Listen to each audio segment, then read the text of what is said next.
Welcome back to AFTV, everyone. Welcome to another In Focus, and this time it's Eddie Nketiah that we're going to be talking about. He thoroughly deserves it. Actually, while I'm here presenting the video, it wasn't actually my idea to do this. It was one of my amazing colleagues, Jason, who said, let's do something around it. Let's give it some praise. And, I jumped on that idea. I couldn't agree more. I said it's absolutely right that, it's only been, 5 Premier League games he's been sort of starting this season. And of course, he had the end of last season where he did very well as well. But I think it is time we give him praise because everyone really feared the worst when Gabriel Jesus got injured at the World Cup. Everyone thought, well, that was it. That was the talisman that pulled everything together in the final third for Arsenal. Now they won't play at that same level, that same intensity. It's all going to drop. And it hasn't. If anything, Arsenal have gone on their most impressive run of the season, picking up 10 points out of 12 from Brighton away, Newcastle at home, Tottenham away, and Manchester United at home. And Nketiah has started in those games, has scored in some of those games, and we need to talk about him today. We're going to start a little bit with kind of his story as a footballer. We know he was at Chelsea before being at Arsenal, and it was actually Arsene Wenger who gave him his debut. He brought him on in was it the Carabao Cup at the time? EFL Cup, whatever it was. We know the different names it's had. But he came on against Norwich. We were 1-0 down. He scored 2 goals. 2 headers, I think. One of them was definitely a header. I think it was 2. And that really got everyone excited. I remember watching that game. It wasn't just the goals. He showed real pace. He showed it was quite a complete, mature performance. I mean, this youngster's coming from the academy, been given his opportunities, won Arsenal the game, and put them through to the next round. It was a really big moment for him, and it was a very exciting moment for the club. Another exciting player. I remember watching the AFTV fan cams. Some people saying they reminded him of young legendary strikers we've seen at Arsenal, and everyone got very excited about it. Now, that was in around October, November. It was definitely the autumn of 2017. It's important to remember that, and especially when we go back to later in the video, you'll see why I'm going to bring this back up. He was then, obviously part of the academy, got a few minutes here and there. Arsenal were playing Europa League football, but he got a loan move to Leeds. Now, again, everyone thought, okay, you're going down to the Championship, you're playing under Bielsa. Is this going to be the moment? And, that he's going to get the regular game time. And again, scoring goals in the limited appearances and minutes he was getting. He was scoring a few goals, but Bamford was regularly chosen to lead the line for Leeds. That was the favoured striker for Bielsa, and he eventually gets recalled in January 2020. Mikel Arteta's arrived, and he wants Eddie Nketiah to be a part of his group. Now, what's really interesting about this is, you've got to remember, from that point on, he played a handful, scored against Portsmouth in the Cup, for example, had a handful of appearances here and there, but he ends up, I think, so he'd only been there a couple months before then the pandemic starts. Arsenal, then don't play football like every other club, and the world was obviously impacted by this until they came back for the summer and Project Restart, and he ended up getting a few minutes here and there. Who was at the club at the time as well? Aubameyang was there. Alex Lacazette was there. 2 recognised strikers, 2 strikers that cost a combined 110 million.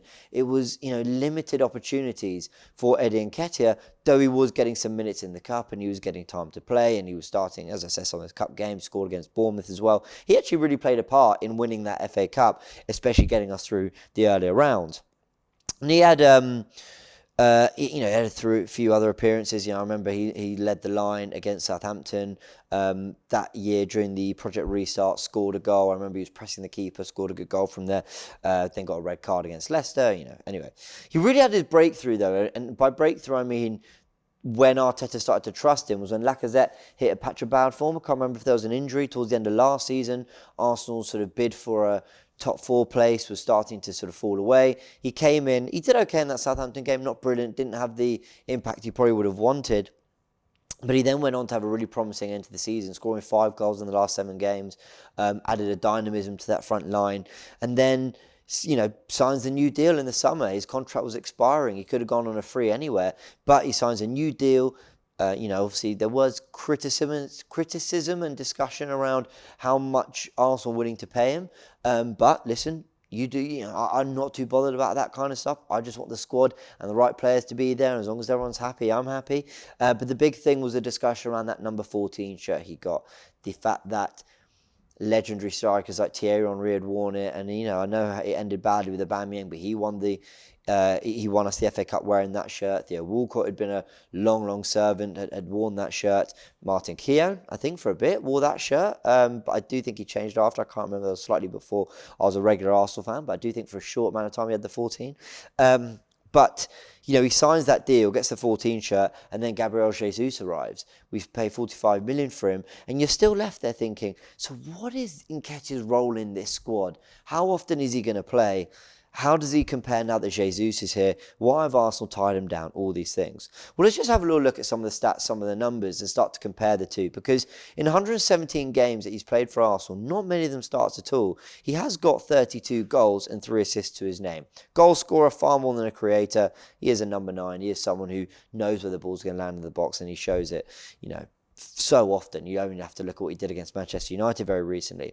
But his last 20 starts in all competitions, this stretches back into the end of last season as well, he has got 14 goals and 1 assist. That's 14 goals in his last 20 starts in all competitions. Yeah, about 6 of them, I think, are covering the Europa League. We only scored 2 goals in those 6 games in the Europa League. He scored a lot in the Premier League towards the end of last season, and he's got 6 in 6 now since the World Cup. That includes 2 against Oxford, 2 against Manchester United, Brighton and West Ham, and he was very, very good in the Newcastle game, unlucky not to score and get us the winner there.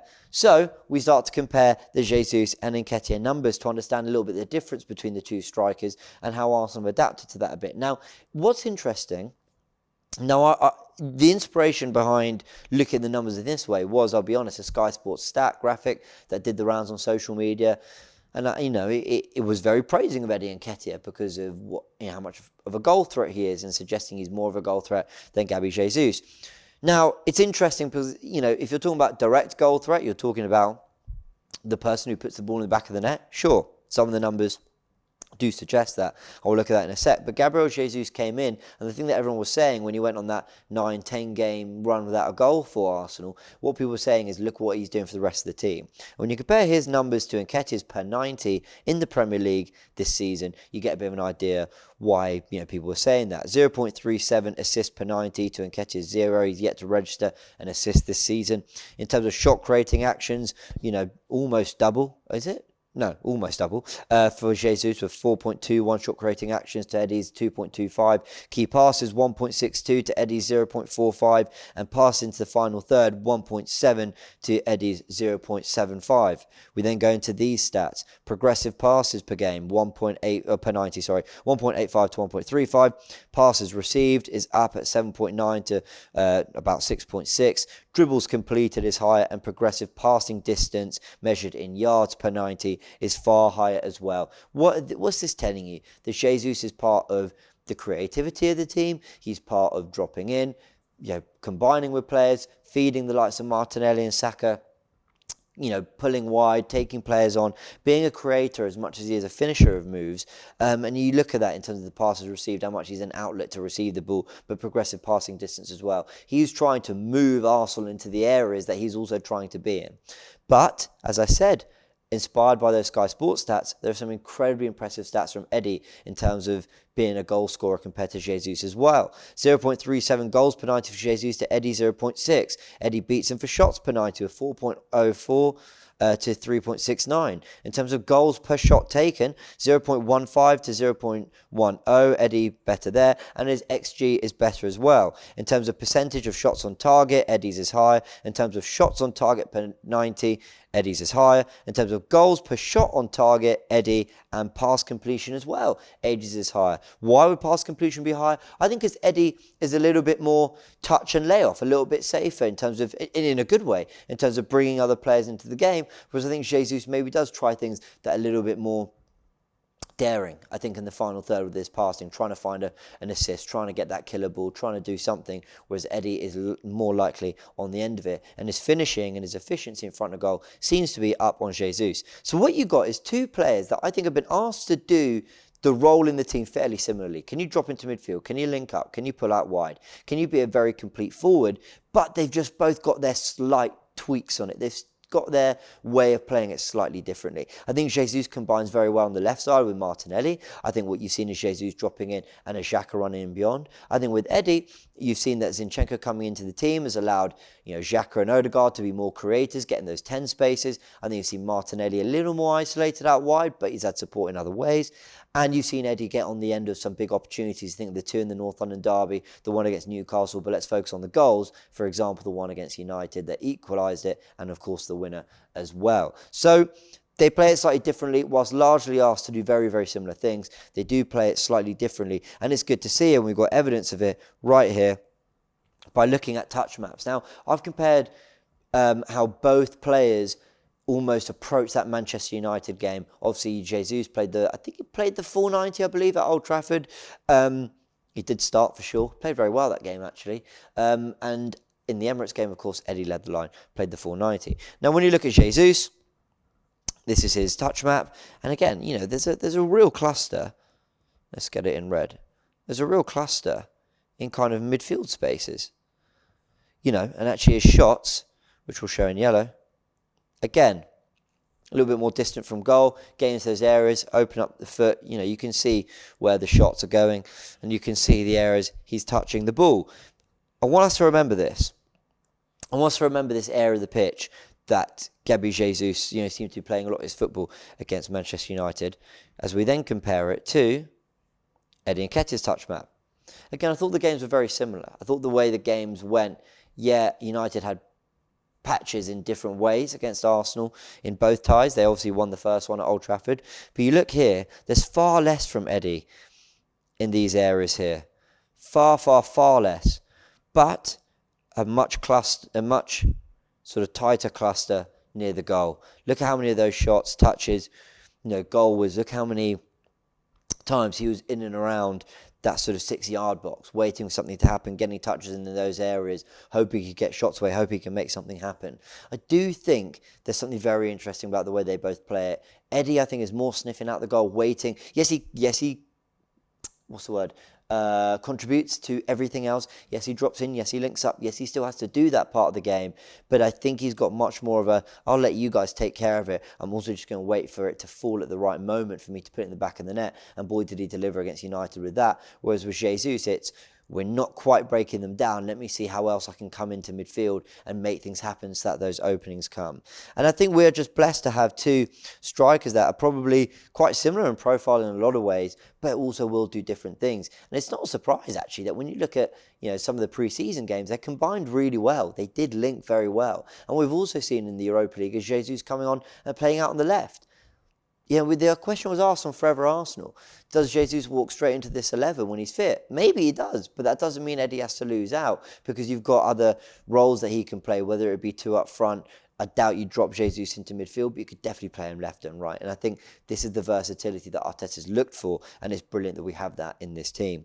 I want to ask this question, though, just to round off the video. Why has it taken so long for Eddie to get the credit he deserves? I think, let me take you back. Remember what I said, to remember what I said about, those two Norwich goals, the fact that it came in autumn 2017. We didn't really see him back in and around the squad until January 2020. So you're talking over 2 years, really, before we saw him sort of reintegrated into the group. And even then he wasn't really a regular till the end of last season. I was judging him off Europa League performances, appearances and all that when he's playing with largely second string teams or whatever.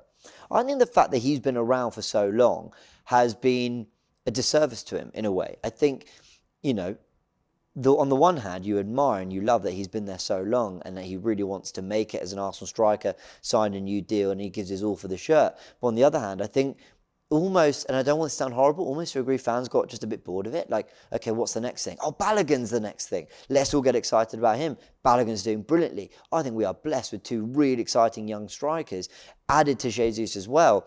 But it was kind of like, all the talk of when will Balogun sign the new deal? When will Balogun sign the new deal? When will he get his minutes? When will he get his opportunities? And I think there's a degree to which he was around too long. Not too long. He was around for a long time before we really got to see him be trusted by whatever manager was there at the time. Obviously, largely it's been Arteta since he's been around. But I also think fans like a new thing. I think they like a new signing. They like the new thing they can get excited about. And I think that has been a part as to why Eddie's not always had the credit he deserves. What I will say, however, on all that is, I've just got my notes here, I do also think he hasn't always delivered like he is now. We know he's bulked up. We know that he's kind of really rounded his game, and that's superb. I think in the appearances in the Cup, he always did fine scoring goals, but I don't think we saw him blow us away in the way when Smith Rowe came into the team or Saka came into the team. They really did. Even Martinelli, you thought, wow, they're special. It's taken Eddie a little bit longer to get to a point where we're just delighted to see him in the first team and we trust him to, lead the line and do his thing. It's taking a little bit longer, but yeah, I don't think he's always managed to do it in an Arsenal shirt. However, he's also been doing it a little bit more than people gave him credit for. You think end of last season when we lost at Brighton, we lost at home to Brighton 2-1. He comes off the bench and it's his header that forces a big save, and he had an impact in that game. He tried to drive us through, and his impact against Everton, for example, we lost that game 2-1. Again, he came on.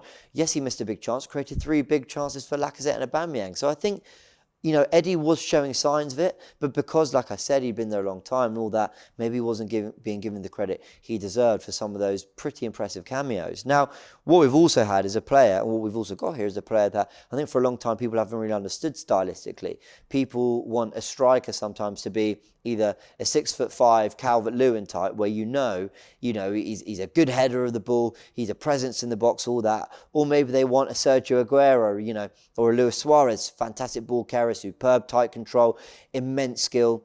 And the reality is that Eddie is pretty good at most things. Wins a fair share of headers. He's very good dropping in and combining.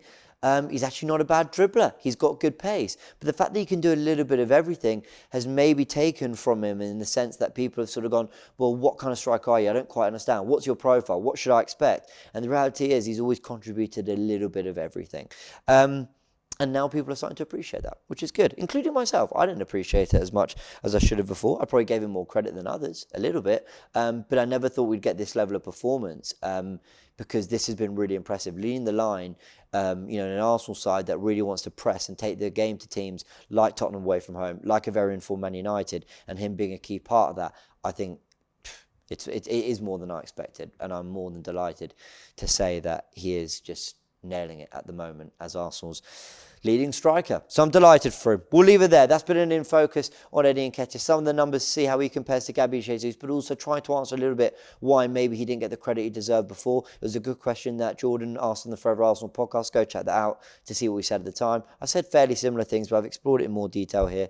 But hopefully we've got a better understanding of our striker who has given his all for this club. He always leaves it out on the pitch. And he deserves his moment. It's not just a moment, it's the start of some fantastic form, I'm sure. And he deserves this place in the team, this run in the team, and the goals he's getting and everything that's happening for him, and the praise. He deserves it. So well done to Eddie Nketiah. Well done to Arsenal. Still going strong. We've got Man City in the Cup next. And he's doing brilliantly. Let's hope he gets another goal. Many thanks. Hit the like button if you enjoyed it. We'll catch you on the next one. Shop for AFTV merch at shop.aftv.co.uk. Subscribe to us on YouTube. Follow us on Instagram, Facebook, Twitter, TikTok, Snapchat and Twitch. We've got content for every platform, so check it out.